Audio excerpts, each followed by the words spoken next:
Have you ever felt the sting of betrayal from someone you love? Maybe you've been on the other side, carrying the weight of a past mistake. The story in Genesis chapter 42 is an ancient one, but it speaks directly to these raw human experiences. It's a powerful drama of family, famine, and the long, complicated road to forgiveness. Let's set the scene. A severe famine has gripped the land of Canaan. Jacob, now an old man, and his sons are running out of food. The only place with grain is Egypt, thanks to a wise administrator who foresaw the crisis.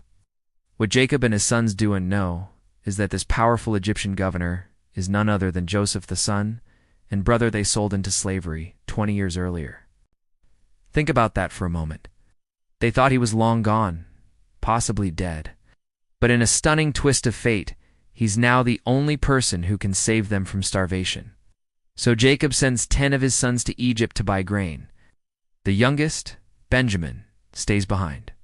Jacob is terrified of losing him, just as he lost Joseph. When the brothers arrive in Egypt, they bow down before the governor, completely unaware of his true identity. But Joseph recognizes them instantly. His childhood dreams, the ones that made his brothers so jealous, are coming true right before his eyes. He sees them bowing to him, just as he had dreamed. Now, what would you do in Joseph's position? Would you seek revenge? Expose them right then and there?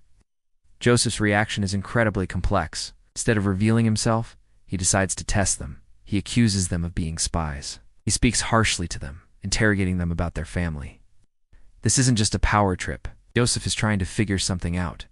Have his brothers changed? Do they feel any remorse for what they did to him all those years ago? The brothers are terrified. They insist they are honest men, part of a family of 12, with one brother no more and the youngest at home. Hearing them mention his full brother Benjamin and refer to him as lost must have been a gut punch for Joseph. To test their story, Joseph imprisons them for 3 days. Then he proposes a deal.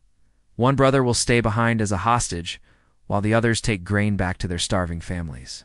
To prove their innocence, they must return with their youngest brother, Benjamin. This is where the guilt finally surfaces.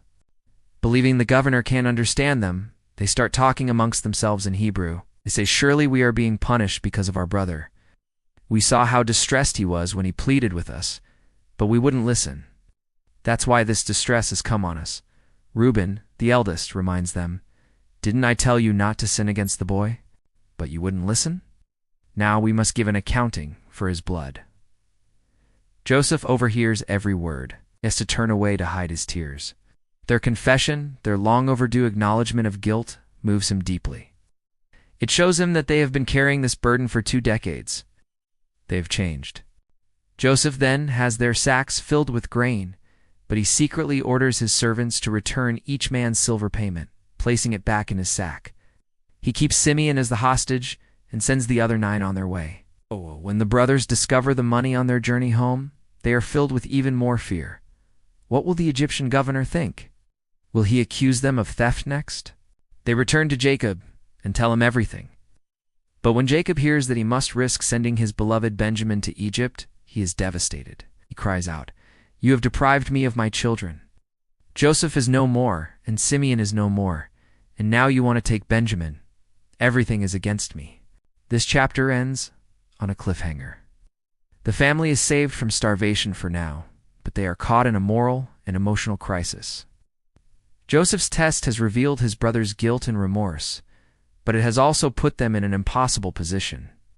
Will they risk Benjamin to save Simeon? Will Jacob ever let his youngest son go? And when will Joseph finally reveal the truth? Genesis 42 masterfully weaves together themes of hidden identity, divine providence, and the painful, messy process of confronting the past. It shows us that redemption isn't a single event, but a journey. Thanks for watching. If you found this story as compelling as I do, hit that like button and subscribe for more deep dives into these timeless narratives.